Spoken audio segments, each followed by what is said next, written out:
it is a busy time of year with summer wrapping up and kids heading back to school this week, so you can be forgiven for not paying close attention to the headlines over the past week or so.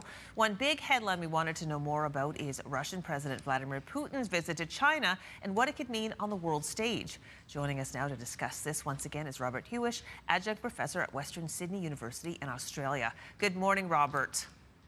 Good morning, Crystal. So let's talk about Vladimir Putin's visit to China. I assume this wasn't a friendly vacation. No, this was all business and it was all show. So if any viewers have seen some of the clips about the big military parade that took place in Beijing just a couple days ago, that was to commemorate the 80th year of the conclusion of World War II. But what's really important here is how that was organized and the cast of characters that showed up. In many ways, it was a demonstration of China's now 2 million strong army and displaying new weapons such as hypersonic missiles, stealth fighters, and all this sort of new technology. But it was also interesting to see, and this is where it kind of goes from just a military parade to something more strategic, of who escorted Mr. Xi Jinping, who's the general secretary of the Chinese Communist Party, out into the public. And on one side, there was Vladimir Putin. On the other side, it was Kim Jong-un. So he's flanked by two internationally indicted war criminals. And behind them were leaders from 20 other nations coming out to basically show support and solidarity for China. And what we're seeing behind this is that Mr. Putin has just, with immunity, gone into a very public space in China and said, look, I've got a friend here in Mr. Xi Jinping, and so we have plans for the future. And who do you think this message was directed at? This is a leading question. So there's both a military message and there's an economic message. And the military message is directed exactly at the United States. The type of weaponry that was on display is mostly naval weaponry that's designed to sort of resist American naval presence in the Pacific. So they did other rehearsals, including anti-ship missiles, and they talked very clearly about the advantages of these weapons may be determinative for the future of the Pacific.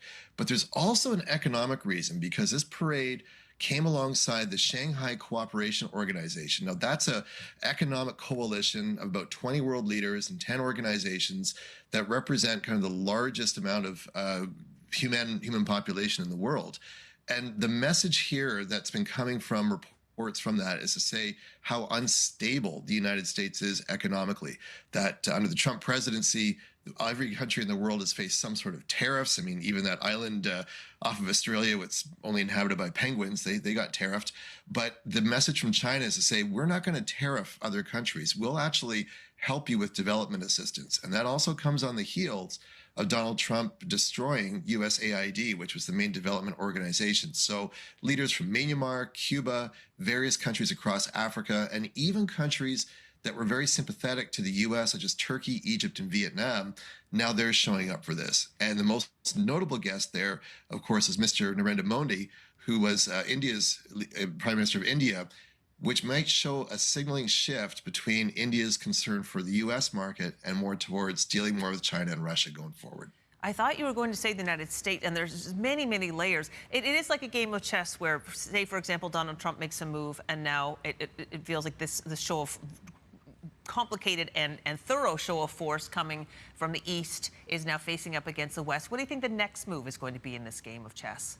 So right now there's been sort of, we've displayed our military weaponry, and now it's going to be about putting together about a 10-year plan for economic strength in the region. And the two main goals for that is to get more poorer nations that are resource rich dealing directly with China, and also to try to get more of those countries dealing less in US dollars. So my guess for the next 4 or 5 months ahead, we're going to hear more talk about countries going into the gold standard and also using cryptocurrencies as a way of trading directly with the Chinese economy and not having to transact dollars, their own local currencies through US dollars. So there could be a big global shift away from seeing the U.S. as a preferred trading partner for many countries in Africa and Asia.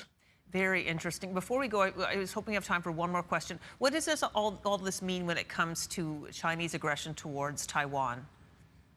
Yeah, good point. So, what if you have a very careful look at the military display here? The weaponry that they put on display, definitely a message to the U.S. Navy. But at the same time, Chinese military leadership is lacking. There's been a lot of top dogs in the Chinese military that have just sort of disappeared into early retirement, and there isn't really leadership within the Chinese military to have a full-scale aggression against Taiwan.